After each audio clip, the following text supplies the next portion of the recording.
녹정기, 김용 원저, 제2권 구장.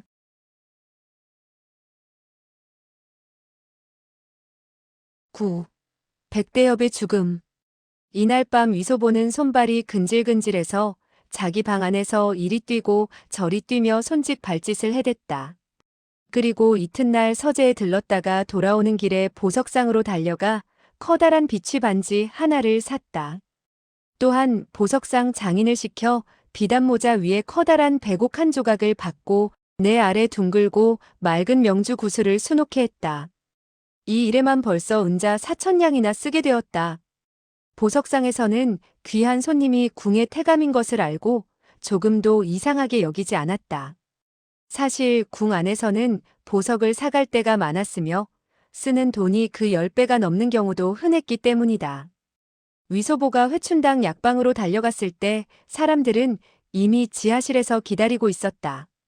그들은 이미 북경에서 유명한 네 분의 무사를 초청하여 보증인이 되어달라고 부탁해둔 상태였다. 그리고 그들 각자에게 이미 200냥의 은자를 사례금으로 주었다고 했다. 위소보는 속으로 생각했다. 남의 돈을 받으면 재난을 대신 막아준다고 했으니 그 네 분의 무사는 반드시 우리를 돕겠지. 하지만 200냥은 사례금치고 너무 적다. 500냥쯤 주는 것이 더 좋았을 텐데. 그리고 무사는 4명뿐이라니 한 16명쯤 오셨으면 좋았을걸? 이때 마운초가 사온 의복과 신발, 양말을 내놓으며 위소보에게 옷을 갈아입으라고 했다. 하나같이 화려한 옷가지들이었다.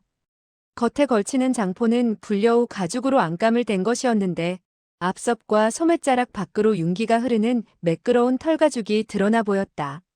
마운초가 말했다. 이 가죽옷은 장인들에게 밤을 새워 치수를 줄이게 했습니다. 그래서 은자 3냥 6전을 더 얹어주었지요. 위소보가 대답했다. 비싸지 않소, 비싸지 않아. 푸른 비단으로 만든 마괴에는 10알의 단추가 달려 있었는데 모두 황금으로 제작된 것이었다.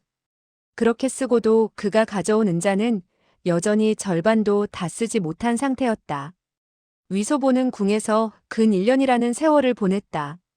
안락한 거처에서 좋은 음식을 먹으며 지낸 덕에 견식 또한 넓어졌다.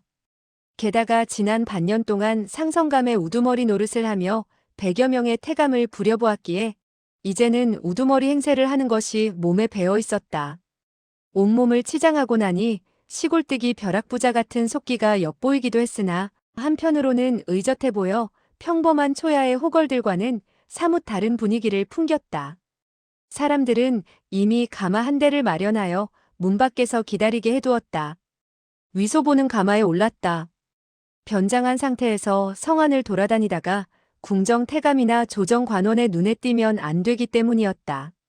일행 중 한 명은 먼저 동성의 무승표국으로 가서 4명의 무사와 합류했다. 이 4무사 중 첫 번째는 북경 담퇴문의 장문인이자 청진교 문화제자인 노무사 마박인이었다. 두 번째는 타박상의 명의인 요춘으로 그는 서노인이 상처를 입었을 때 치료해준 사람이기도 했다. 요춘은 명의이기도 했지만 금나수와 단타에 일가견이 있는 무공의 고수였다. 세 번째는 호면패왕이라 불리는 뇌일소로 철포 삼무공으로 명성이 자자했다. 네 번째는 무승표국의 총표국주인 왕무통이었다. 마박인 등 4사람은 위 향주의 나이가 무척 어리다는 사실은 들어서 알고 있었다. 하지만 직접 대면하고 보니 영락없는 부잣집 도련님 모습이라 속으로 매우 의아해했다.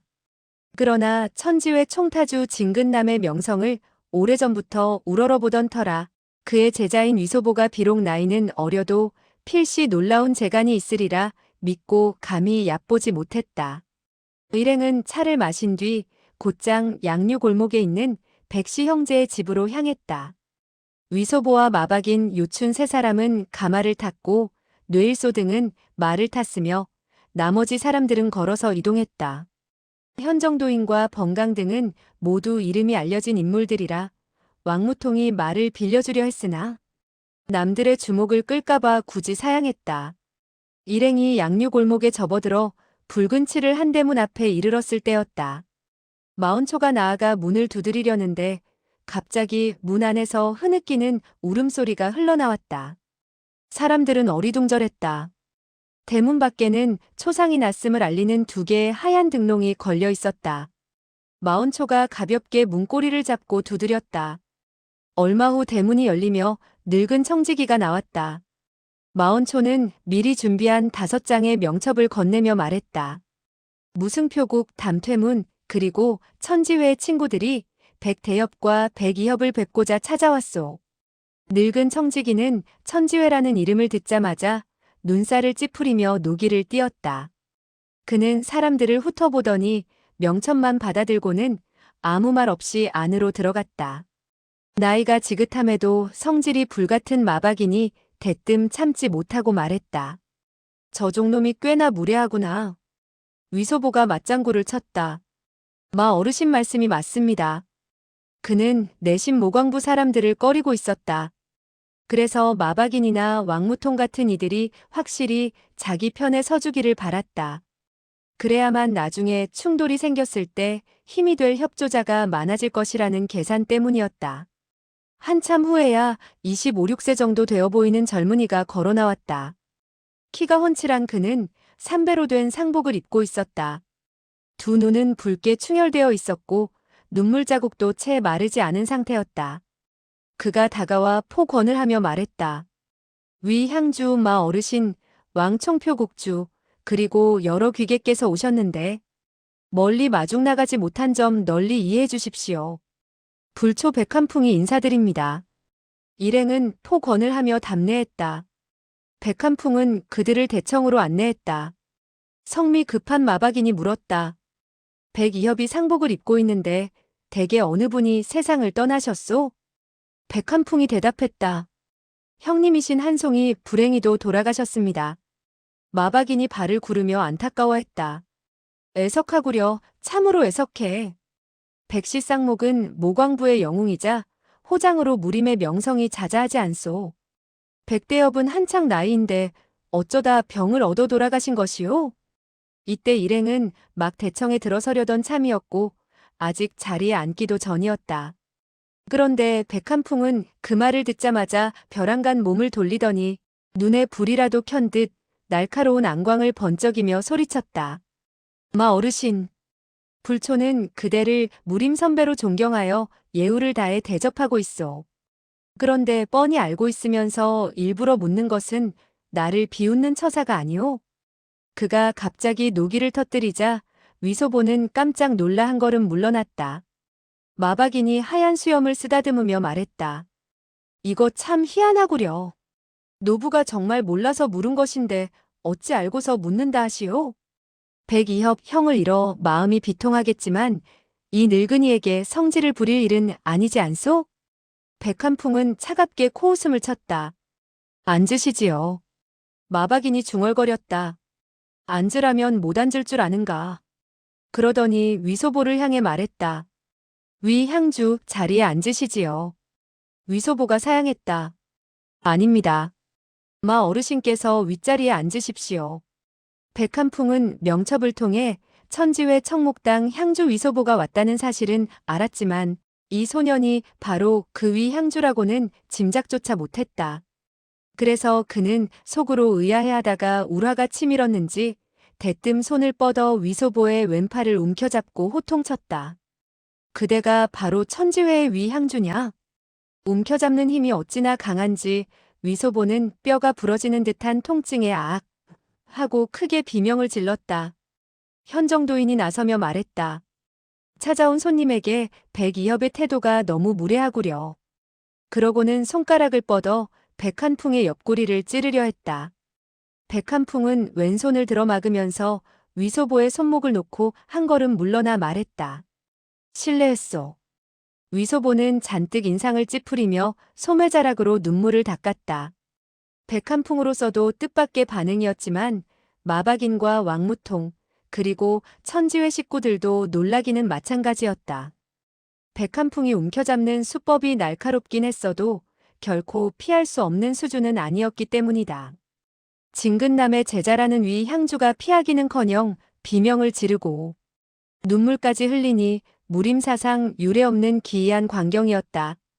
현정, 번강, 마원초 등 천지회 사람들은 부끄러움에 얼굴이 귀 밑까지 시뻘겋게 달아올랐다. 백한풍이 다시 입을 열었다. 미안하게 되었소. 하지만 형님이 천지회 독수의 죽임을 당했기에 비통함을 금치 못하여 그랬소. 그 말이 끝나기도 전에 사람들이 다투어 물었다. 뭐라고? 백대엽이 천지회 사람에게 죽었다고? 언제 그런 일이 있었소? 절대 그럴 리 없소. 백한풍은 벌떡 일어나 큰 소리로 외쳤다. 절대 그럴 리 없다고. 그럼 우리 형님이 살아있단 말이오? 이리 와서 보시오. 그는 다시 손을 뻗어 위소보의 왼팔을 잡으려 했다. 이번에는 현정도인과 번강이 미리 대비하고 있었다. 백한풍이 오른팔을 들자마자 두 사람은 각각 가슴과 등을 노리고 동시에 공격했다. 백한풍은 즉시 비스듬히 몸을 옮기며 양손을 내뻗었다. 현정은 왼손으로 맞고 오른손으로 격추했으며 번강은 백한풍과 장력을 교환했다. 백한풍은 즉시 초식을 바꾸어 현정의 목을 노렸으나 현정은 몸을 날려 피해버렸다. 백한풍이 날카롭게 절규했다. 형님이 당신들 손에 죽었으니 나도 살고 싶지 않다. 천지회의 망나니들아, 한꺼번에 덤벼라. 두 명의 유춘이 두 손을 들어 제지하며 말했다. 잠깐 손을 멈추시오. 이 일에는 분명 오해가 있는 듯하오. 백이협은 형님이 천지회 사람에게 죽었다고 주장하는데 도대체 사실이 어떠한지 설명이나 들어봅시다. 백한풍이 대답했다. 직접 와서 보시오. 그러더니 성큼성큼 내당으로 걸어갔다. 일행은 인원수가 많아 음모가 있어도 두려울 게 없다고 판단하고 그의 뒤를 따랐다. 후청에 들어선 사람들은 모두 발걸음을 멈췄다. 휘장 너머에 관이 하나 놓여 있었는데 시신의 머리 일부분과 두 발이 관 밖으로 드러나 있었다. 백한풍이 영당 휘장을 들치며 울부짖었다. 형님이 눈도 감지 못한 채 돌아가셨으니 이 동생이 천지회 망나니 몇 놈이라도 죽여 형님의 원한을 갚아드리리다. 그의 목소리가 메어 있는 것으로 보아 이미 오랫동안 곡을 한 모양이었다. 위소보는 시신을 보고 깜짝 놀랐다. 그는 강소성 북쪽의 작은 주막에서 본 적 있는 사람이었다. 젓가락 하나로 5~3개의 부하들을 제압하던 고수가 아닌가. 그런 고강한 무공을 지닌 자가 죽어있다니 놀라운 일이었다. 하지만 한편으로는 무서운 적이 사라졌다는 생각에 안심이 되기도 했다. 마박인 요춘, 뇌일소, 왕무통 네 사람이 다가갔다. 백한송과 안면이 있던 왕무통이 한숨을 쉬었다. 백대엽이 정말 세상을 떠났구려. 참으로 애석하오. 요춘은 상심한 표정으로 죽은 이의 완맥을 짚어보았다. 백한풍이 냉소했다. 당신이 우리 형님을 살려낼 수만 있다면 내가 12,000번이라도 큰 절을 올리겠소. 요춘이 탄식했다. 백이협 사람은 한 번 죽으면 되돌릴 수 없으니 너무 슬퍼마시오. 그런데 백대엽을 죽인 이가 정말 천지회 사람이란 말이오? 혹 잘못 알고 있는 건 아니오? 백한풍이 부르짖었다. 내가 잘못 알다니. 사람들은 그가 너무 슬픈 나머지 평소의 침착함이나 예의를 잃었음을 느꼈다.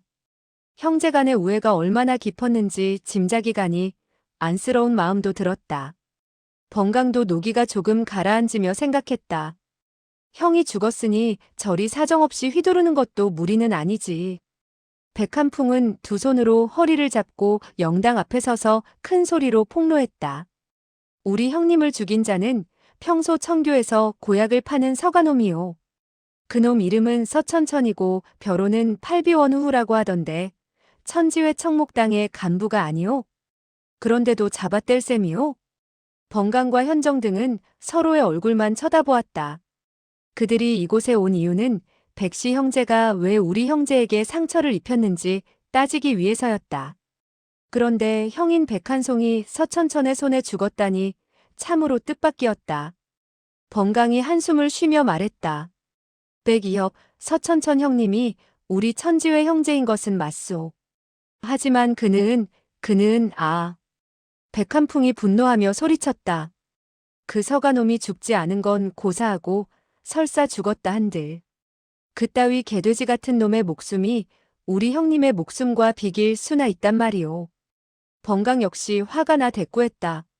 말을 좀 가려 할 수 없소? 그러고도 무림호걸이라 할 수 있소. 그래서 이제 어쩌겠다는 것이오? 백한풍이 절규했다. 나도 모르겠소. 그저 천지회라는 개도둑 놈들을 모조리 박살내고 나도 죽을 것이오. 다 같이 죽는 게 깔끔하지. 그러더니 시신 곁에 있던 강철 칼을 뽑아들고는 미친 호랑이처럼 마구 휘두르기 시작했다. 칼바람이 휙휙 소리를 냈다. 천지회 식구들도 무기를 뽑아들고 맞설 준비를 했다. 위소보는 재빨리 마온초의 등 뒤로 숨었다. 그때 벼랑간 귀청을 울리는 호통이 터져나왔다. 손을 멈추시오. 호면패왕 뇌일소가 두 팔을 벌려 천지회 사람들 앞을 가로막고 백한풍을 향해 외쳤다. 그의 목소리는 이름처럼 뇌성이 치는 듯한 위엄이 있었다. 백이협, 사람을 죽이려거든 나부터 죽이시오. 백한풍은 형을 잃은 충격에 정신이 혼미했으나 그 호통의 정신이 조금 맑아졌는지 대답했다. 내가 왜 당신을 죽이겠소? 형님을 죽인 건 당신이 아닌데. 뇌일소가 말했다. 여기 있는 천지회 친구들도 당신 형님을 죽인 당사자가 아니오. 게다가 천지회 무리가 천하의 수십만인데 혼자서 그들을 다 죽일 수 있겠소?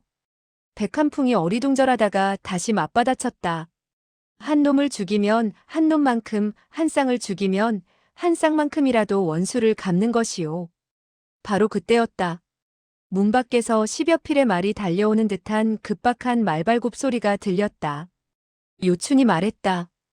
관병인 듯하오. 모두 무기를 거두시오.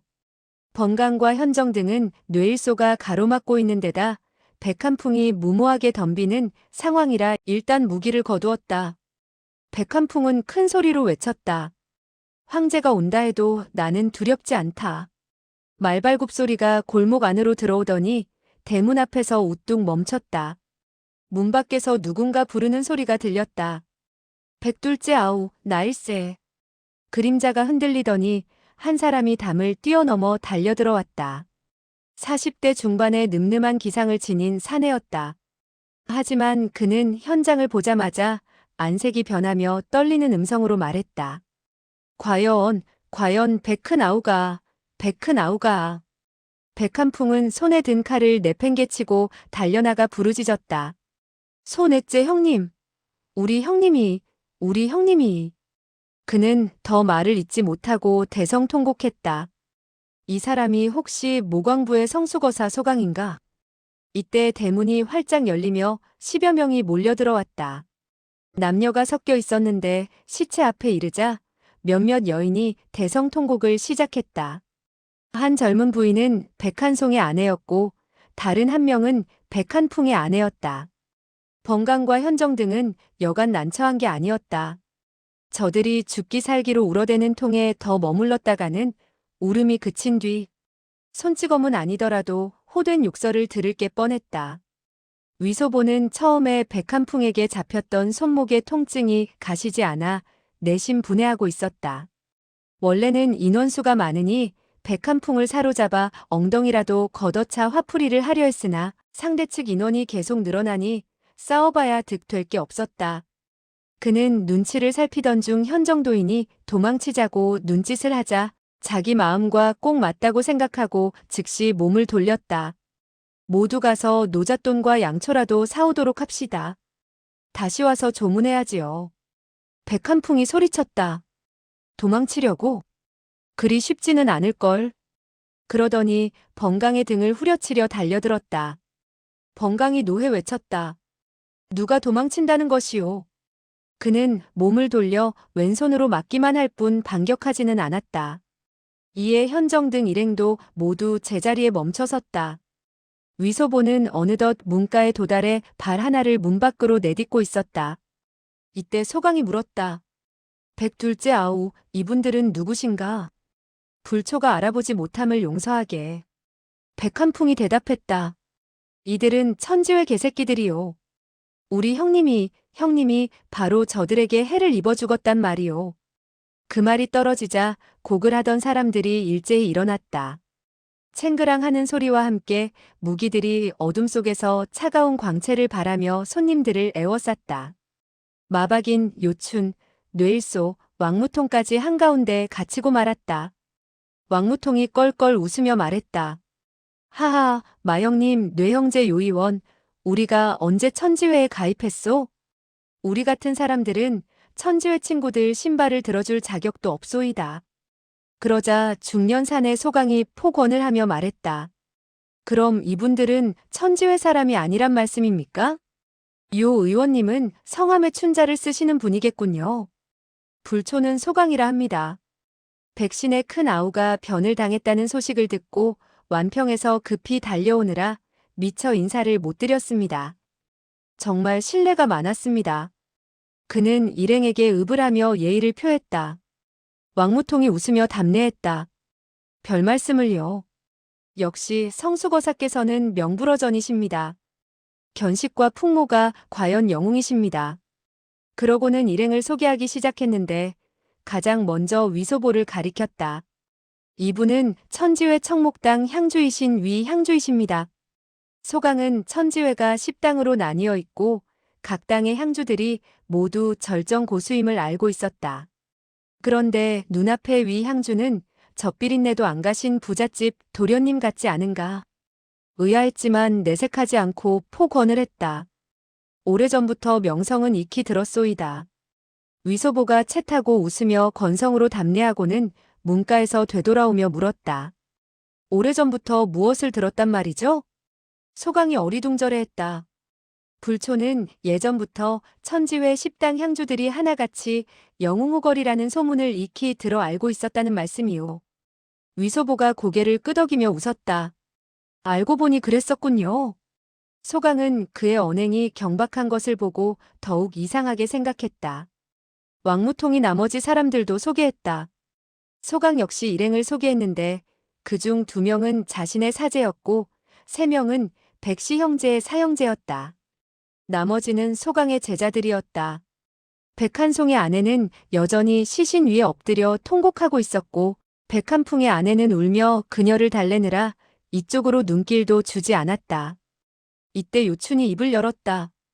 백이협, 도대체 백대협이 무슨 일로 천지회와 다투게 되었는지 그 연유를 말씀해 보시구려. 그는 기침을 한 번 하고 말을 이었다. 운남 모광부는 무림의 존경을 받는 곳이고 천지회 또한 규칙이 엄격하여 함부로 억지를 쓰는 곳이 아닙니다. 세상만사 도리에 어긋나는 일은 없는 법이지요. 오늘 일은 싸운다고 해결될 것이 아닙니다. 여기 있는 마 노사와 뇌형제, 왕청표 국주와 저 요추는 비록 양측과 깊은 교분은 없으나 오래전부터 명성을 흠모해 왔습니다. 백이협, 우리의 체면을 봐서라도 그간의 사정을 들려주시겠습니까? 왕무통이 거들었다. 솔직히 말씀드리면 천지회 친구들은 백대협께서 돌아가신 줄 전혀 몰랐습니다. 알았다면 어찌 제 발로 찾아와 이런 망신을 자초했겠습니까? 소강이 물었다. 그럼 위 향주와 일행이 이곳에 온 목적은 무엇입니까? 왕무통이 대답했다. 천지회 측 형제인 서천천 형님이 모광부 사람에게 맞아 중상을 입고 말을 못하게 되었다고 합니다. 그래서 그 연유를 묻고자 저희 같은 늙은이들을 증인으로 모시고 온 것입니다. 소강이 차갑게 말했다. 그럼 죄를 따지러 온 것이로군요. 왕무통이 손사래를 쳤다. 그 말은 감당하기 어렵소이다. 우리 같은 강호인들은 서로 체면을 세워주며 살아가는 처지 아니겠소? 시비곡절은 공론에 맡겨야지 누구도 양심을 속이고 터무니없는 말을 하지는 못할 것이오. 소강이 고개를 끄덕였다. 왕청표국주 말씀이 맞습니다. 대청으로 가서 마저 이야기하시지요. 일행은 다시 대청으로 향했다. 소강은 사제와 제자들에게 무기를 거두라고 지시했다. 백한풍은 여전히 강철 칼을 손에서 놓으려 하지 않았으나 소강이 자리를 권하자 결국 앉았다. 소강이 말했다. 백둘째 아우, 당시 실제 상황이 어떠했는지 모두에게 말해보게. 백한풍은 한숨을 쉬며 입을 뗐다. 그저께 오후였습니다. 그 말을 내뱉는 순간 울화가 치밀었는지 손에 든 칼을 한번 휘둘렀다. 위소보는 깜짝 놀라 몸을 뒤로 움츠렸다. 백한풍은 자신의 행동이 무례했음을 깨닫고 칼을 바닥에 내던졌다. 쨍그랑 소리와 함께 바닥 벽돌이 두 조각으로 쪼개졌다. 그가 깊은 한숨을 내쉬며 말을 이었다. 그저께 오후 저와 형님은 청교에 있는 주막에서 술을 마시고 있었습니다. 그런데 갑자기 관원 한 명이 장정 4명을 데리고 들어오더군요. 그 장정들은 무척 거드름을 피웠는데 술과 음식을 주문할 때 보니 바로 운남 사투리를 쓰고 있었습니다.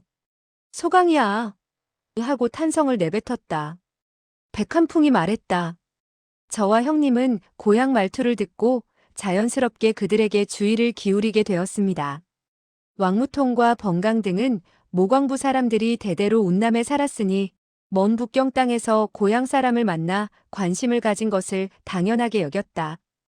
백한풍이 계속해서 말을 이었다. 형님은 한동안 가만히 듣더니 자리에서 몇 마디 말을 보탰소. 그런데 그 관원은 우리가 운남 사람인 것을 알자 자기네 자리로 오라고 권했지요. 저와 형님은 고향을 떠난 지 오래되어 고향 소식이 궁금하던 차였고 마침 그 관원이 막 운남에서 온 것 같아 자리를 옮겼습니다. 이야기를 나누어 보니 그 관원은 노일봉이라는 자였는데 원래 오삼계의 청거를 받아 국정현의 현감이 된 사람이었소. 그런데 그는 본래 운남대리 출신이었지요. 원래 규칙대로라면 운남 사람은 고향인 운남성에서 지방관이 될 수 없었소. 하지만 노일봉은 평서왕이 직접 임명한 것이라 그런 규칙 따위는 아랑곳하지 않는다는 기세였소. 번강이 참을 수 없다는 듯 욕설을 내뱉었다. 제기랄 매국노 오삼계가 임명한 탐관오리 주제에 거드름을 피울 것도 없군. 백한풍은 번강을 한번 쳐다보더니 고개를 끄덕이며 말했다. 이분, 번형의 말씀이 옳소. 당시 나도 그렇게 생각했소이다. 하지만 우리 형님은 고향 사정을 더 듣기 위해 오히려 그를 몇 마디 축혀 세워주었지요. 그러자 그 관리는 더욱 기고만장해서는 오삼계가 파견하는 관리들을 서선이라고 부른다고 자랑하더군요.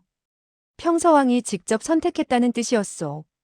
운남성 전체의 크고 작은 관원들은 모두 오삼계가 임명한 자들이며 사천성과 광서성 그리고 귀주성까지도 서선으로 뽑힌 자들이 황제가 임명한 관리보다 기세가 더 등등하다는 것이었소. 소강은 그 말을 듣고 울화가 치미는지 덧붙여 설명했다. 만약 빈자리가 나면 조정에서도 임명하고 오삼계도 임명하게 되지요. 그런데 두 사람 중 먼저 임지에 도착하는 쪽이 자리를 차지하게 되는데 보통 공명에서 공석을 더 빨리 알게 되고 사람을 파견하는 속도도 빠릅니다. 그러니 조정에서 보낸 관리는 언제나 서선의 관리보다 한 발 늦을 수밖에 없지요. 백한풍은 다시 한숨을 내쉬며 말을 이었다. 그 관리는 평서왕이 조정을 위해 큰 공을 세워 청나라가 천하를 얻었기 때문에 조정에서 특별히 오삼계에 체면을 세워주는 것이라고 떠벌렸소. 오삼계가 어떤 일이든 상소를 올리면 한 번도 거절당한 적이 없다고 말이오. 왕무통이 말을 받았다. 그 관리의 말은 사실이긴 합니다. 저도 서남부 각 성으로 표물을 운송하며 직접 목격했는데 운남이나 귀주 일대 백성들은 오삼계만 알 뿐 황제가 있다는 사실은 모르고 있었습니다. 백한풍이 말했다. 노일봉은 말하기를 현감이 된 사람은 누구나 먼저 경성으로 와서 황제를 아련하고 직접 벼슬을 하사받는 것이 조정의 규칙이라 했소. 그래서 자기도 북경에 와서 황제를 뵐 날을 기다리고 있다는 것이었소. 하지만 평서왕이 자기를 임명한 이상 경성에서 황제를 뵙는 건 그저 관례적인 공무에 불과하다고 하더군요. 그래서 우리 형님이 말했소. 노대인께서 곡정에서 벼슬을 하신다면 고향 사람이 고향 관리가 되는 셈이니 고향 사람들에게 큰 복을 베푸시는 일이 되겠구려. 그러자 노일봉은 걸걸하게 웃었소. 하하, 그야 물론이지요. 그런데 벼랑간 옆에서 다른 사람이 불쑥 입을 열었소. 이 늙은 노적은 나와는 정말 원하니. 말을 하던 백한풍은 갑자기 몸을 벌떡 일으키더니 얼굴을 시뻘겋게 붉혔다. 소강이 물었다. 팔비원후 서천천이 말한 것인가? 백한풍은 고개를 끄덕였다. 바로 그놈이었소. 울분이 치민 나머지 목이 메어 잠시 말을 잇지 못했다. 한참 후에야 그는 입을 열었다. 바로 그 노적이었습니다. 창가 작은 탁자에 앉아 술을 마시고 있다가 불쑥 끼어들더군요. 고향 사람이 고향 관리가 된다면 수탈하기가 훨씬 더 편리하겠군. 그 도적놈은 우리끼리 주고받는 이야기에 아무 상관도 없으면서 참견을 한 것이요. 현정이 냉담하게 대꾸했다.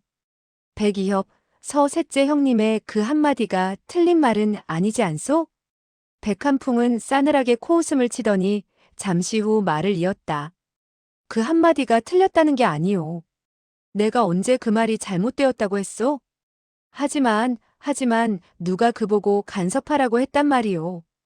그가 입을 다물고 가만히 있었다면 어찌 이런 비극이 일어났겠소? 현정은 그가 화가 머리 끝까지 난 것을 보고는 더 대꾸하지 않았다. 백한풍이 계속해서 말했다. 노일봉은 그 말을 듣고 발끈해서 탁자를 내리치며 몸을 돌려 그를 노려보았소.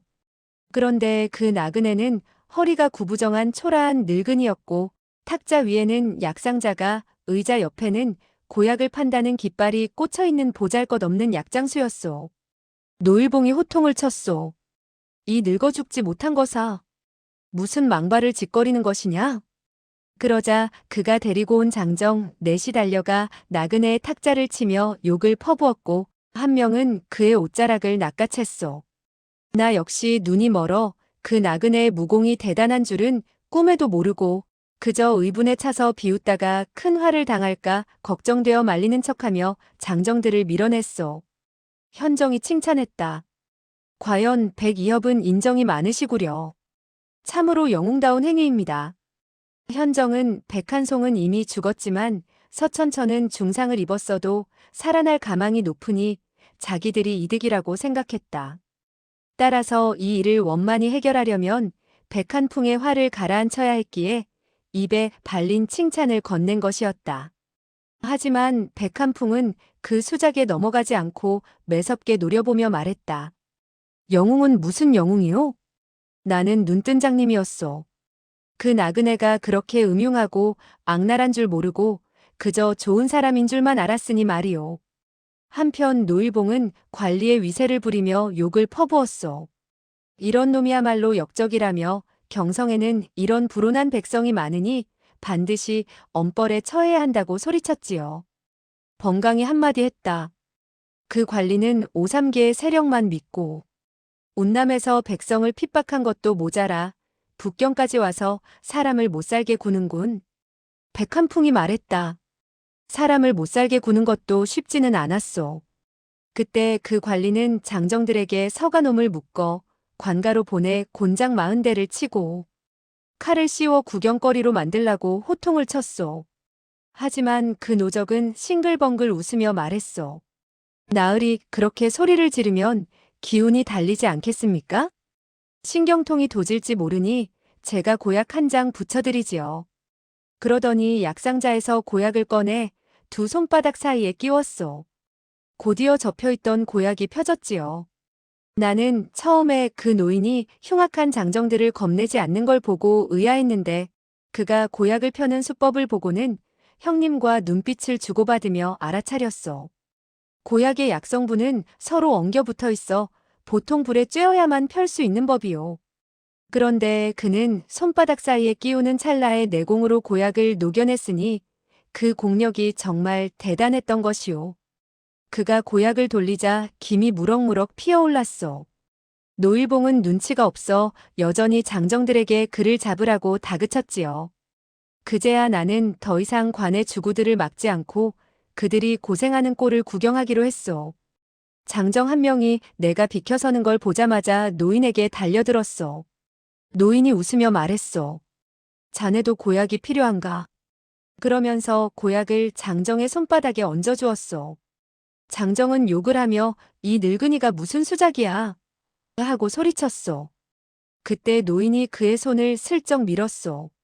그 순간 장정의 몸이 휘청하며 뒤로 물러나더니 철썩 하는 소리와 함께 장정의 손에 들려있던 고약이 탐관 노일봉의 입에 척 하고 달라붙어 버렸소. 위소보는 거기까지 듣자 참지 못하고 하고 웃음을 터뜨리며 손뼉을 쳤다. 백한풍이 차갑게 코웃음을 치며 매섭게 노려보자 위소보는 겁을 집어먹고 웃음을 멈췄다. 소강이 물었다. 그래서 어찌 되었나? 백한풍이 대답했다. 그 관리는 입이 고약으로 막히자 급히 떼어내려 했소. 하지만 노인은 장정 4명을 밀쳐내며 말했소. 자네들 나으리나 잘 돌보게나. 그런데 그 순간 철썩하는 소리가 연달아 울려 퍼졌소. 장정 넷이 서로 다투어 자기들 상전인 관리의 따귀를 갈기는 게 아니겠소. 원래 노인이 장정들의 손을 쳐내면서 교묘하게 내공을 써서 그들의 손이 관리를 때리게 만든 것이었소. 순식간에 노일봉의 양쪽 뺨은 빨갛게 부어올랐지요. 위소보는 다시 웃으며 고개를 돌렸지만 감히 백한풍을 쳐다보지는 못했다. 소강은 고개를 끄덕였다. 서형의 별명이 팔비원후인 만큼 금나수법이나 재간은 무림에서 으뜸이라 할 수 있지. 과연 이름값이 헛되지 않군. 소강은 백한송이 서천천의 손에 죽었으므로 상대의 무공이 그만큼 고강하다고 치켜세워 백씨 형제의 수치심을 덜어주려 했다. 백한풍이 말을 이었다. 나와 형님은 속으로 고소해하며 그 광경을 지켜봤소. 관리는 뺨을 맞아 피를 흘렸고 주막에 많은 사람이 구경하러 모여들었소. 이때 노인이 큰 소리로 외쳤소. 때리면 안 돼요. 나으리를 때려서는 안 됩니다. 이 사람들 정말 당돌하군. 감히 아랫사람이 윗사람을 치다니. 그러면서 그는 장정 4명의 뒤에서 이리저리 오갔는데 그 모습이 정말 커다란 원숭이 같았소. 그는 움직이면서 장정들의 손발을 조종했는데 구경꾼들이 보기에는 그가 장정들의 주먹을 피하는 것처럼 보였소. 관리가 얻어맞고 기절해 쓰러져서야 노인은 손을 멈추고 제자리로 돌아가 앉았소. 장정들은 마치 귀신에 홀린 듯 자기들이 왜 나으리를 때렸는지 전혀 모르는 기색이었소. 하지만 자기들 손바닥에 피가 묻어 있으니 부인할 수도 없었지. 그들은 한참 멍하니 서 있다가 기절한 관리를 부축해 주막을 나갔소. 번강이 말했다. 통쾌하군, 통쾌해. 오삼계의 앞잡이라면 마땅히 그렇게 다스려야지. 서셋째 형님이 탐관 오리를 혼내준 것은 천하 백성의 한을 풀어준 셈이요. 백이협, 그대는 어찌하여 그때 서형님을 도와 몇 대 더 때리지 않았소? 백한풍은 다시 노기가 끓어오르는 듯 큰 소리로 외쳤다. 그 노인이 자기 재간을 뽐내며 사람을 패고 있는데 내가 왜 도와야 한단 말이오? 그가 일방적으로 때리고 있었지 얻어맞고 있던 게 아니란 말이오. 현정이 거들었다. 백이현 말씀이 옳죠. 처음에는 서셋째 형님이 무공을 하는 줄 모르고 장정들의 공격을 막아주려 하지 않았소? 백한풍은 싸늘하게 코웃음치며 말을 이었다. 관리와 장정들이 떠난 후 형님은 주막 주인을 불러 깨진 그릇과 가구값을 모두 물어주겠다고 했고 저 노인의 술값도 우리 장부에 달아두라고 했어. 노인은 웃으며 고맙다고 했지. 형님이 그를 불러 함께 술을 마시자고 권하자 노인이 나직이 말하더군. 오래전부터 송, 풍 두 형제분의 명성을 흠모해왔습니다. 이렇게 뵙게 되니 정말 반갑습니다. 우리 형제는 깜짝 놀랐소. 저 노인은 우리를 알고 있는데 우리는 상대를 모르고 있었으니 말이오. 그래서 형님이 물었소. 정말 부끄럽습니다. 실례지만 노 어르신의 조남은 어찌 되시는지요? 노인이 웃으며 말했소. 서천천이라 합니다. 잠시 성질을 못 이겨 두 형제분 앞에서 설익은 솜씨를 보였으니 비웃지 마십시오. 그때까지도 우리는 서천천이 누군지 몰랐소. 다만 그가 탐관 오리를 응징하는 것을 보고 우리와 같은 길을 걷는 사람이라 생각했소. 사실 그가 때리지 않았더라도 나중에 우리 형제가 손을 봐주었을 거요. 우리 셋은 술을 마시며 이야기를 나누었고 무척 뜻이 잘 맞았소. 하지만 주막에서 깊은 대화를 나누기 어려워 그를 이곳으로 초대해 식사를 대접했지요. 번강이야 하고 탄식했다. 그럼 서 셋째 형님이 이곳까지 왔었군. 여기서 싸움이 벌어진 것이요? 백한풍이 대꾸했다. 누가 여기서 싸웠다고 했소? 우리 집에서 손님과 싸운단 말이요? 그건 사람을 무시하는 말이군. 현정이 고개를 끄덕였다. 백씨 형제는 의협심이 뛰어난 분들이니 결코 그럴 리 없지요. 현정이 계속 칭찬하자 백한풍은 결국 감사를 표하며 말을 이었다. 우리는 노인을 극진히 대접하며 어떻게 우리 형제를 아느냐고 물었소. 그제야 그는 숨김없이 자기가 천지회 사람이라고 밝혔소. 우리 형제가 북경에 왔다는 소식을 듣고 친구가 되고 싶어 찾아왔다는 것이요. 주막에서 관리들을 혼내준 것도 오삼계가 밉기도 했지만 우리 형제와 사귀기 위해서였다고 했소. 그 노인은 말주변이 워낙 좋아 우리로 하여금 그를 좋은 사람으로 믿게 만들었소. 그 후 청나라를 무찌르고 명나라를 되찾자는 이야기가 나오자 세 사람, 아니 두 사람과 한 마리의 개는 더욱 의기투합하게 되었지요. 위소보가 그 말을 받아쳤다. 두 사람과 한 마리의 개가 말을 할수록 의기투합했다니 정말 희한한 일이군요. 사람들은 우스웠지만 백한풍의 안색을 살피느라 감히 소리내어 웃지 못했다. 백한풍이 크게 노해 소리쳤다. 이 녀석이 함부로 망발을 짓거리는구나. 번강이 제지했다. 백이협, 이위 향주께서는 나이는 어리셔도 우리 청목당의 향주이십니다. 우리 식구들은 모두 그분을 극진히 존경하고 있어. 백한풍이 쏘아붙였다. 향주면 다요? 소강이 화제를 돌렸다.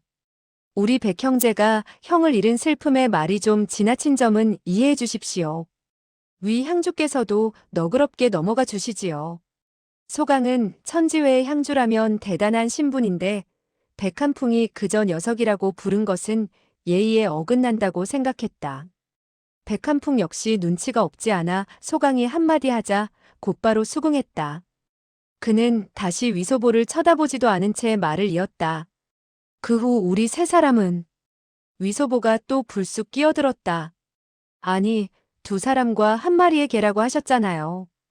백한풍이 버럭 호통을 쳤다. 내 놈이. 하지만 끝내 참는 듯 깊이 숨을 들이마시더니 다음 말을 이어갔다. 모두 반청복명의 대의의 뜻을 모으게 되자 자연스럽게 오랑캐를 몰아낸 후 홍모왕제의 자손을 다시 세워야 한다는 이야기로 흘러갔소. 그때 우리 형님이 말했소. 황상께서 면전에서 돌아가실 때 어린 태자 한 분을 남기셨는데 그분은 무척 총명하고 지혜로운 영주이시며 지금은 깊은 산속에 은거 중이십니다. 그러자 노인이 반박하더군요. 진짜 천자가 되실 분은 지금 대만에 계십니다라고 말이요.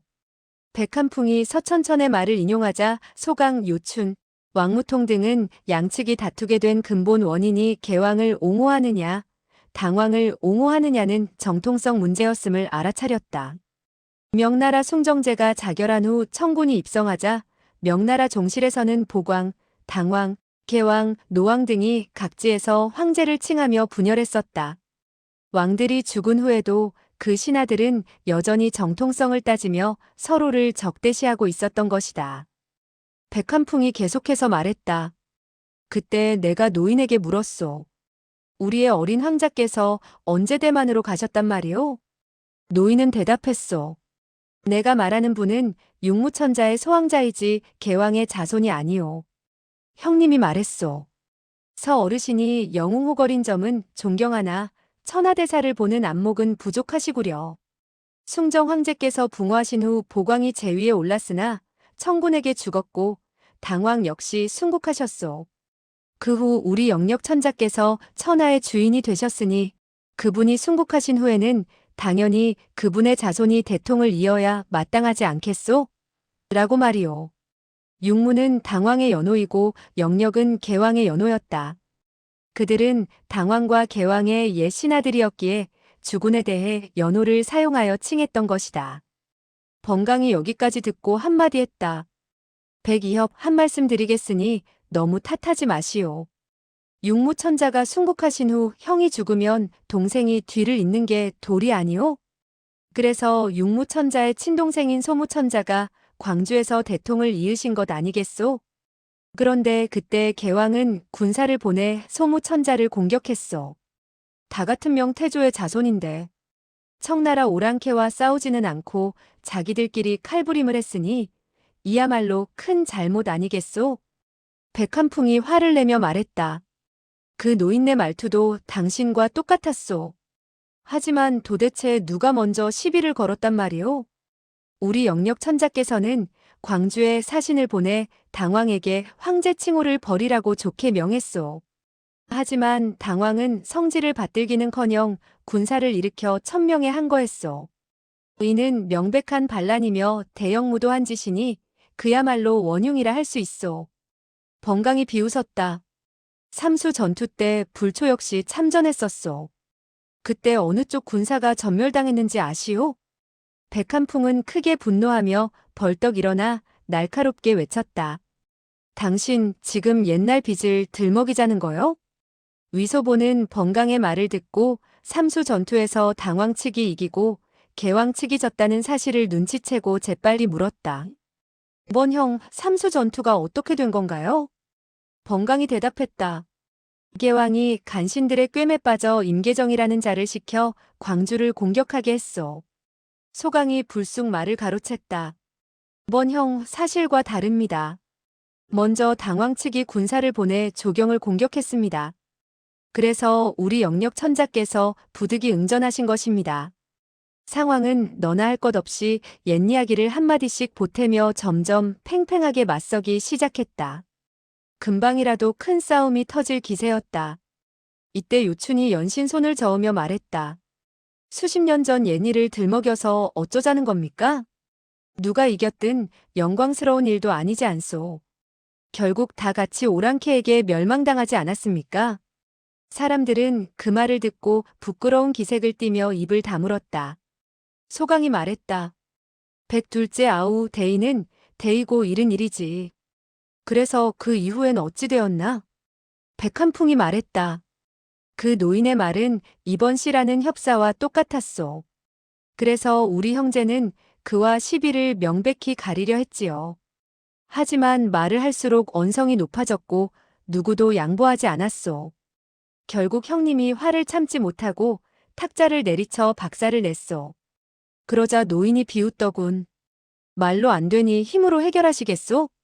모광부 백시 쌍목의 명성은 자자하지만 나는 천지회에 이름 없는 졸개에 불과하오. 그래도 겁나지는 않소만이라고 말이오. 이는 자기가 천지회의 졸개일 뿐이지만 모광부의 고수들보다 낫다는 조롱이 아니겠소? 형님이 말했소. 내 집 탁자를 내가 부쉈는데 당신이 무슨 상관이오? 당신은 말로 모광부를 모욕했는데 도대체 무엇을 믿고 그리 당당한 것이오?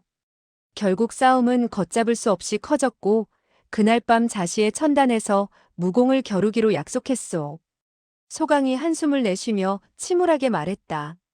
결국 분쟁이 그렇게 시작되었군. 백한풍이 말을 이었다. 그날 밤 우리는 모두 천단으로 갔소. 그리고 별 대화 없이 곧바로 싸움이 시작되었지. 위소보가 물었다. 이제 중요한 장면이군요. 백대엽이 먼저 공격했나요? 아니면 백이협이 먼저 나섰나요? 백한풍은 얼굴을 붉히며 큰 소리로 말했다. 우리 형제는 언제나 함께 싸웠소. 상대가 한 명이어도 둘이 덤볐고 100명이어도 둘이 함께 달려들었소. 위소보가 고개를 끄덕였다. 아, 그랬군요. 그럼 저 같은 어린애랑 싸울 때도 두 분이 함께 덤비시겠네요? 백한풍이 노에서 손바닥을 들어 위소보의 머리를 내리치려 했다. 소강이 왼손을 뻗어 그의 손목을 잡으며 제지했다. 백둘째 아우 참게. 백한풍이 울부짖었다. 이 꼬마가 돌아가신 형님까지 비웃지 않습니까? 위소보는 입을 잘못 놀려 죽은 백한송까지 비웃은 꼴이 되자 백한풍이 미친 듯이 날뛰는 걸 보고 겁이나 더는 입을 열지 못했다. 소강이 말했다.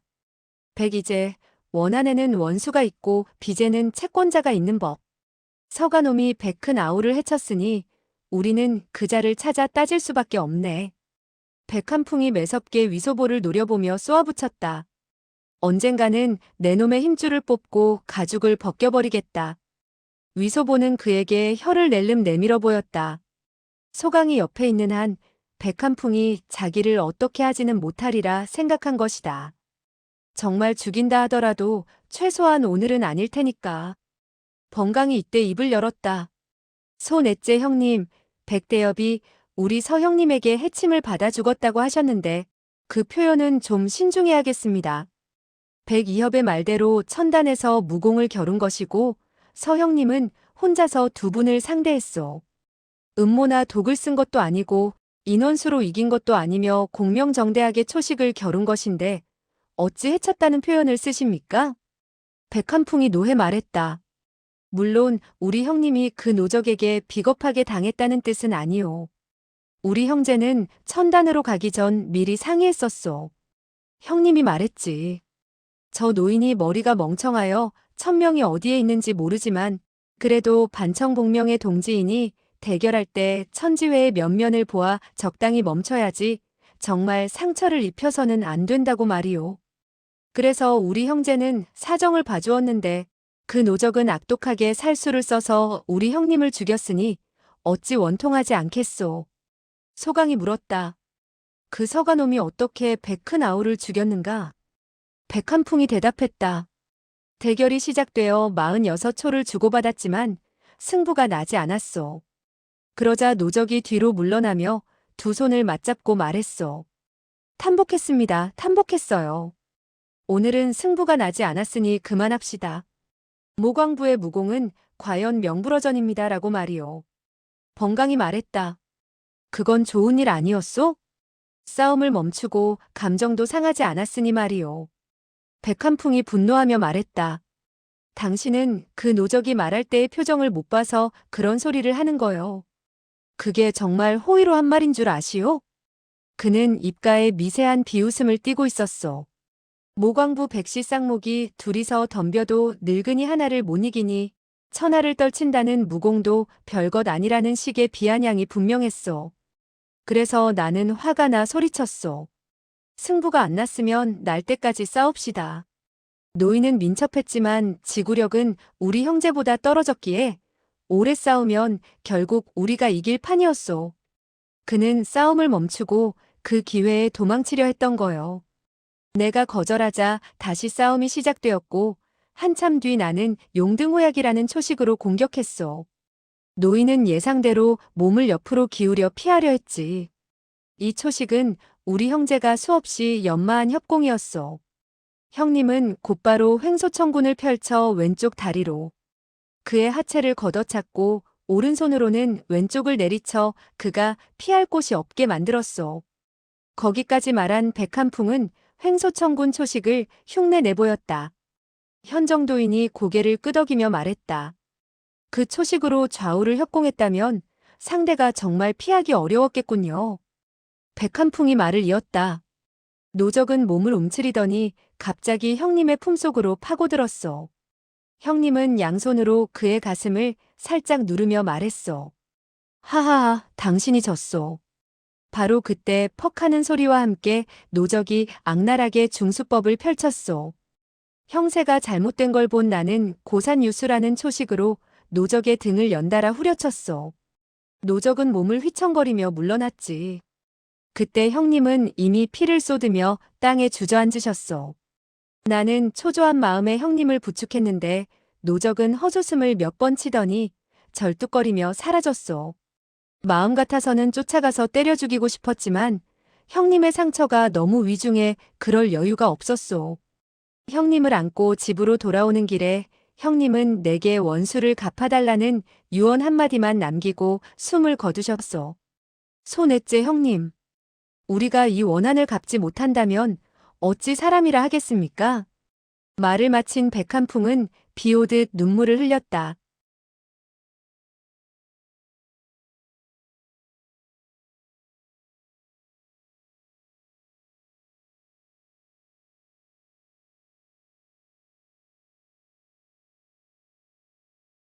녹정기, 김용원저, 제2권 10장.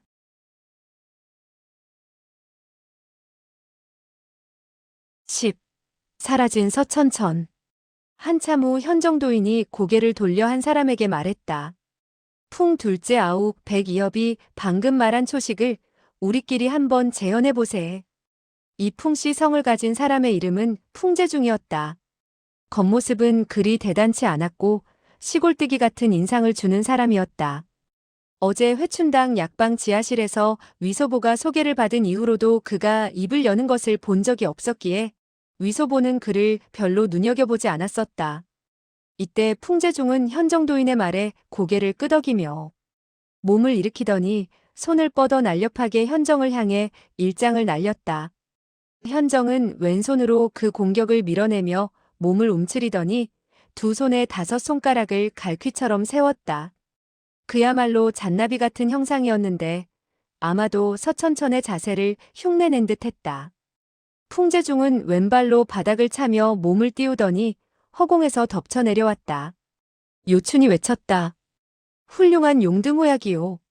그 말이 끝나기도 전에 현정은 어느새 비스듬히 몸을 피했다. 그러자 풍재중은 벼락같이 현정 앞으로 다가가더니 왼쪽 다리를 들어 오른쪽으로 비질하듯 걷어차고 오른팔을 휘둘렀다. 바로 백한풍이 조금 전 보여주었던 횡소천군 초식이었다. 풍재중은 마치 한 몸이 두 명인 것처럼 움직였다. 백한풍이 펼쳤던 용등호약을 재현한 뒤 곧바로 위치를 바꾸어 현정도인 앞으로 날아가 다시 백한풍의 횡소천군을 연달아 펼쳤는데 그 신법의 빠름이 실로 불가사의할 정도였다. 사람들의 갈채 속에 현정은 몸을 움츠리더니 곧장 상대의 품속으로 부딪혀 들어갔다. 풍재중은 번개같이 두 손을 내밀어 현정의 가슴팍을 누르며 말했다. 하하, 그대가 졌소. 바로 그때 현정의 오른쪽 주먹이 풍재중의 가슴팍을 찌르듯 내질렀고 왼손으로는 그의 아랫배를 후려쳤다. 두 사람의 공격이 모두 상대의 몸에 닿은 채 그대로 자세가 멈추었다. 현정이 백한풍에게 물었다. 당시의 상황이 이런 모습이 아니었소? 백한풍이 대답하기도 전에 풍재중은 몸을 흔들더니 어느새 현정의 등 뒤로 돌아갔다. 그는 두 손을 얼굴 오른쪽에서부터 내리쳐 현정의 등을 가볍게 찍는 신용을 하며 말했다. 고사뉴수. 그 손은 현정의 몸에 닿지 않았으나 지켜보던 이들은 순간 눈앞이 번쩍하는 기분을 느꼈다. 정신을 차려보니 풍재중은 다시 현정의 앞으로 돌아와 두 손으로 그의 가슴을 누르고 있었고 현정의 권법 또한 풍재중의 가슴을 압박하고 있었다.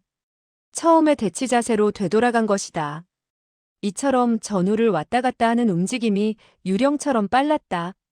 그 자리에 있던 이들 중 위소보를 제외하면 모두 견문이 넓은 고수들이었으나 풍재중처럼 신속한 신법은 본 적이 없었다. 사람들은 경악하면서도 그의 의도를 이해했다. 당시 서천천은 혼자서 두 명을 상대했기에 매우 위험한 상황이었다. 만약 백한송에게 사정을 두었다면 등 뒤에서 들이치는 백한풍의 고산 유수를 피할 길이 없었던 것이다. 현정이 다시 물었다. 백이협, 당시 정경이 이와 맞지 않습니까? 백한풍은 얼굴이 잿빛이 되어 천천히 고개를 끄덕였다. 풍재중의 신법이 눈이 어지러울 정도로 빠를 뿐만 아니라 자기 형제의 초식을 흉내내는 수법이 마치 사부님이 가르쳐준 것처럼 정확했기 때문이다.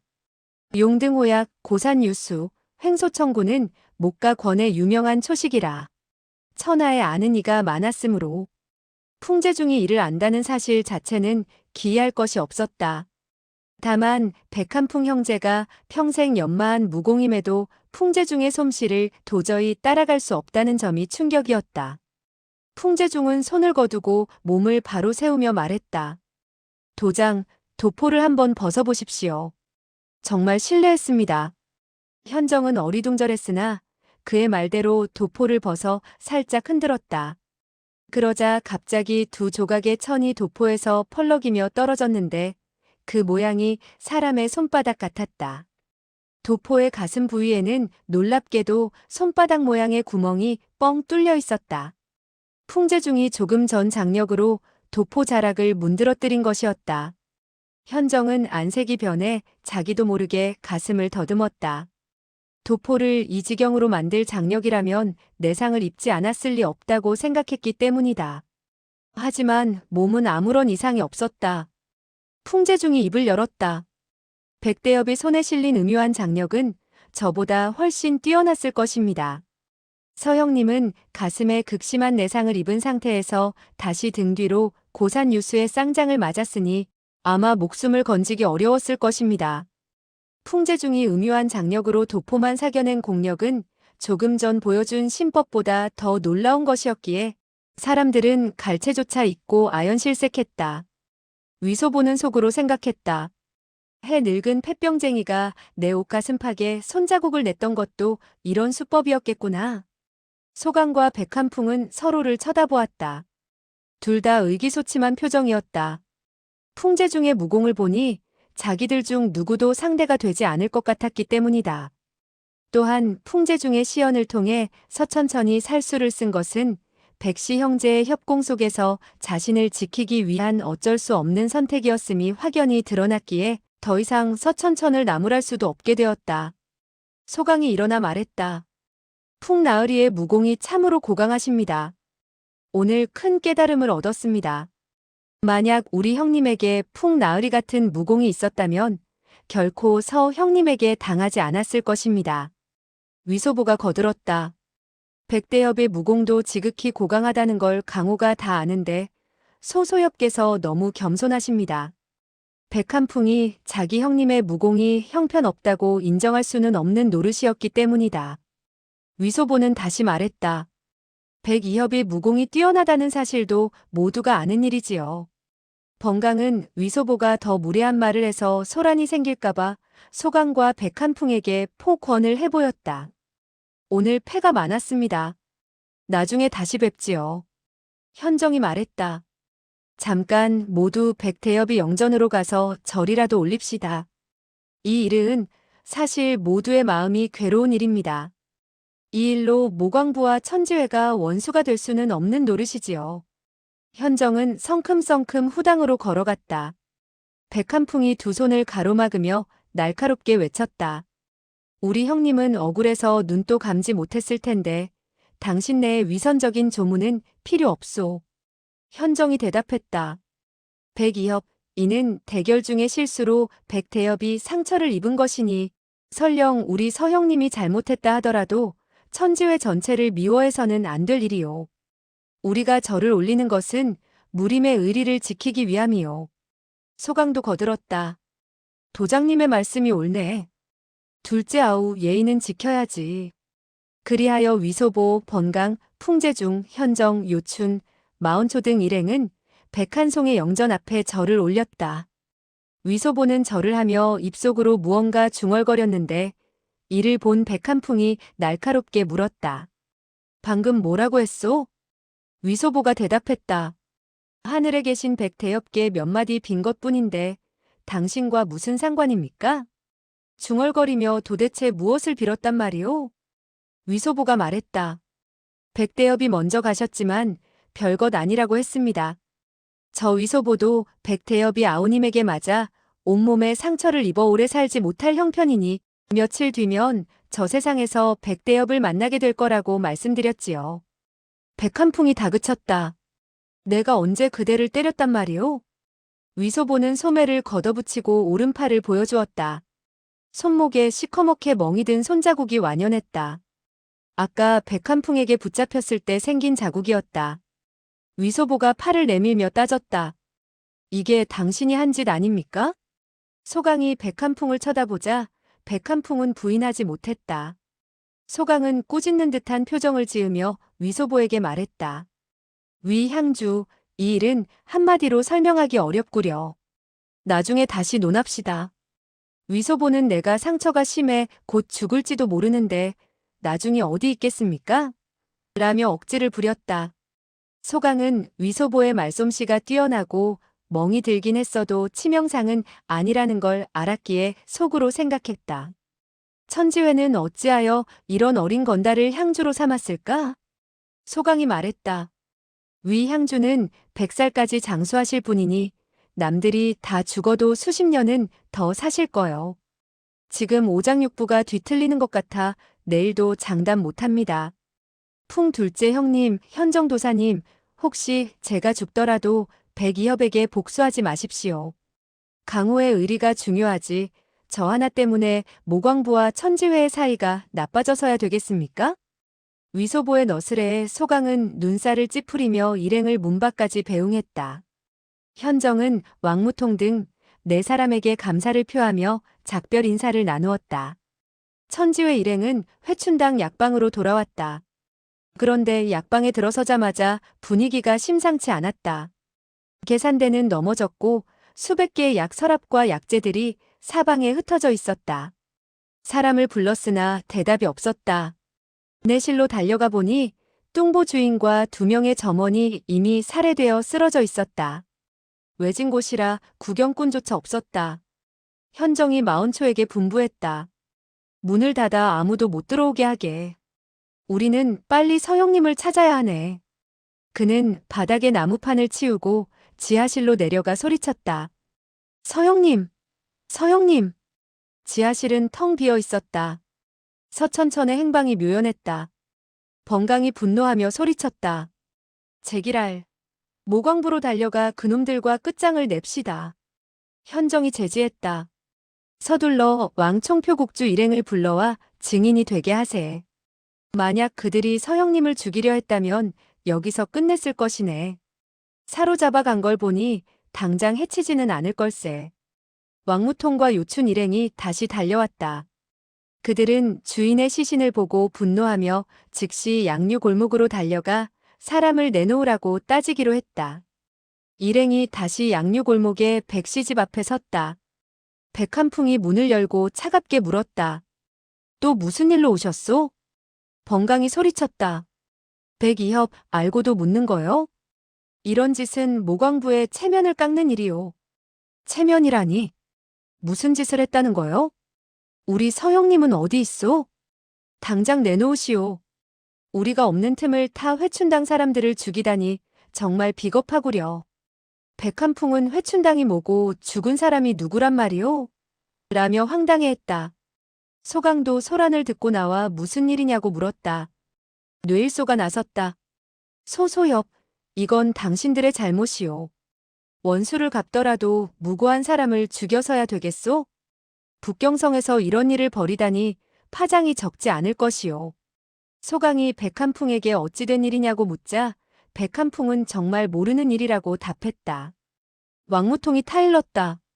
천지회 연락책 3사람이 죽고 서천천 노엽사도 사라졌소. 우선 서 노엽부터 내놓으시오. 소강은 의아한 듯 되물었다. 서천천이 사라졌다고요? 이상하군요.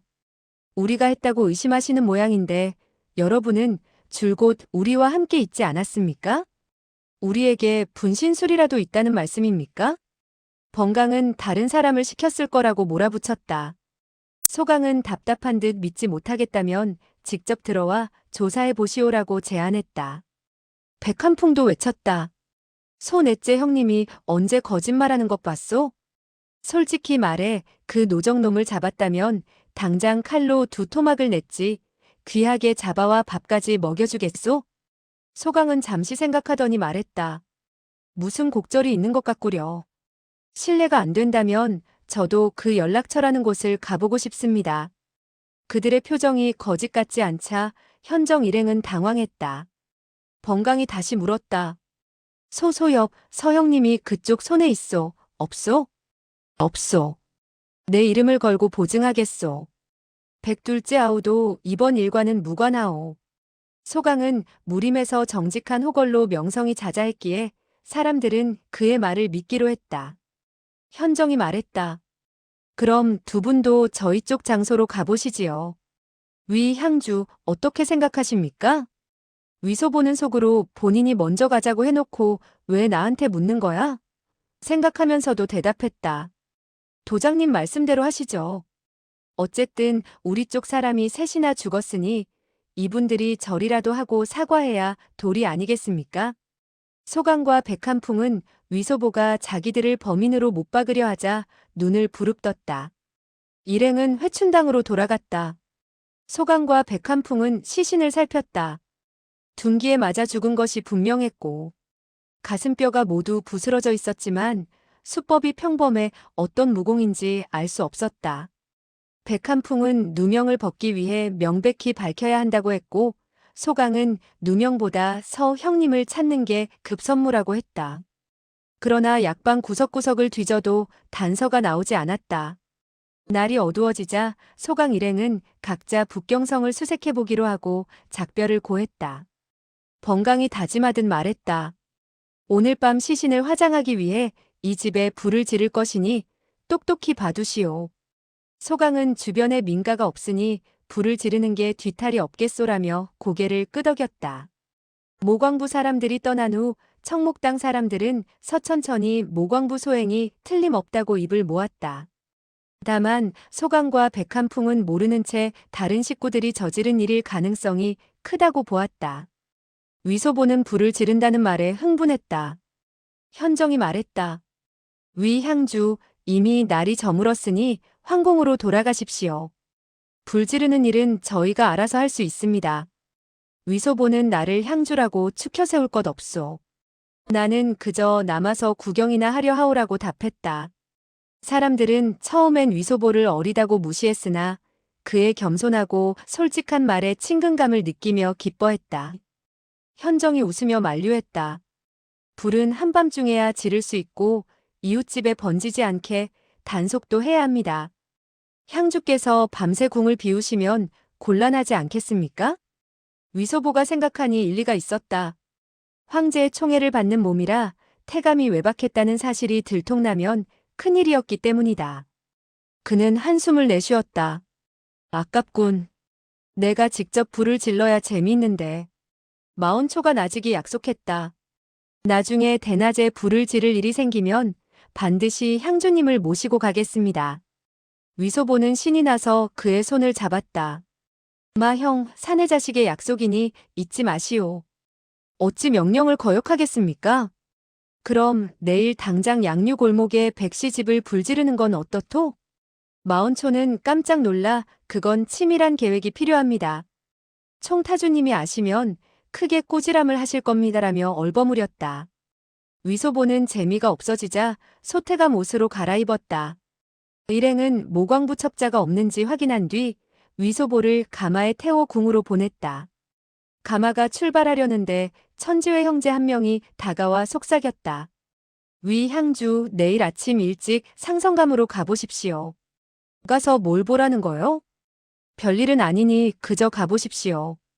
그는 희끗희끗한 수염을 기른 약삭빠른 인상의 사내였는데 위소보는 그의 이름이 기억나지 않았다. 다음 날 아침 위소보는 상성감 부엌으로 향했다. 위소보가 나타나자 태감들이 부산하게 차와 간식을 대접하며 아첨했다. 위소보가 음식을 맛보며 양주 요리사에게 배우는 게 좋겠다고 한마디 하자 태감들은 연신 고개를 조아렸다. 그때 시장에 나갔던 태감이 돌아왔고 그 뒤를 따라 커다란 저울을 든 사내가 싱글벙글 웃으며 들어왔다. 위소보는 깜짝 놀랐다. 바로 어젯밤 부엌으로 오라고 속삭였던 그 사람이었기 때문이다. 태감은 그를 전응용 6장의 전 노반이라고 소개하며 오늘 특별히 질 좋은 돼지 10마리를 가져왔다고 말했다. 태감은 전 노반에게 이분이 황상께서 가장 총애하시는 개 공공이시다. 자네는 조상 덕에 이런 분을 뵙는 것이라며 너스레를 떨었다. 전 노반은 땅바닥에 엎드려 절하며 위소보를 찬양했다. 위소보는 그가 궁에 잠입한 의도를 궁금해하며 예의를 차릴 것 없다고 말했다. 전 노반은 장사가 잘 되는 것이 모두 공공들의 덕이라며 품속에서 음표 2장을 꺼내 위소보에게 건넸다. 무려 1천냥이었다. 어제 위소보가 고원초 일행에게 주었던 바로 그 음표였다. 위소보는 눈치를 채고 웃으며 음표를 곁에 있던 태감들에게 나누어 주었다. 전 노반의 성인이 자네들이 나눠 갖게나. 나는 필요 없네. 태감들은 횡재했다며 기뻐했다. 보통 상인들이 바치는 뇌물보다 훨씬 큰 액수였기 때문이다. 전 노반은 개 공공께서 선물을 받지 않으시니 마음이 무겁습니다. 대신 저희 가게의 비법으로 키운 복령화 조저 2마리를 오후에 방으로 보내드릴 테니 맛이라도 보십시오라고 제안했다. 위소보가 그게 무엇인지 묻자 전 노반은 새끼 때부터 저 대신 복령, 당삼 같은 보약을 먹이고 물 대신 화조주에 계란을 타서 먹여 키운 귀한 돼지입니다라고 설명했다. 태감들은 돼지 1마리 키우는데 수백 냥이 들겠소라며 웃었지만 위소보는 호기심이 생겨 오후에 가져오라고 허락했다. 전 노반이 떠나자 당직 태감이 위소보에게 귀띔했다. 이게 공공, 이 일은 황상께 절대 말씀하지 마십시오. 왜 그렇소? 궁의 규칙상 괴상한 음식은 윗분들께 바치지 않습니다. 혹시라도 탈이 나면 우리 목이 몇 개라도 모자랍니다. 게다가 황상께서 맛이 좋다고 매일 가져오라 하시면 그 귀한 돼지를 어떻게 계속 구하겠습니까? 그때는 우리 모두 목을 매달아야 합니다. 위소보는 껄껄 웃으며 태감의 치밀함을 칭찬했다. 태감은 명나라 때부터 내려온 상성감의 규칙입니다. 귀한 제철 과채도 함부로 바치지 않습니다. 겨울에 여름 채소를 찾으시면 큰일이니까요라며 덧붙였다. 위소보는 황제와 대비가 어진 분들이니 그럴 리 없다고 했으나 태감은 자기가 실언을 했을까봐 속으로 두려워하며 말을 아꼈다.